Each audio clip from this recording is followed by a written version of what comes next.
ਲਾਇਆ ਤੁਸੀਂ ਬੈਠੇ ਹੋ ਜੀ ਚਲੋ ਅੱਗੇ ਸ਼ਾਬਾਸ਼ ਅੱਗੇ ਆਵੋ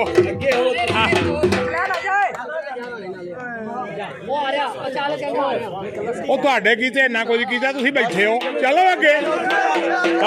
ਬੰਦ ਕਰੋ ਲਿਆਓ ਫੜ ਕੇ ਲਿਆਓ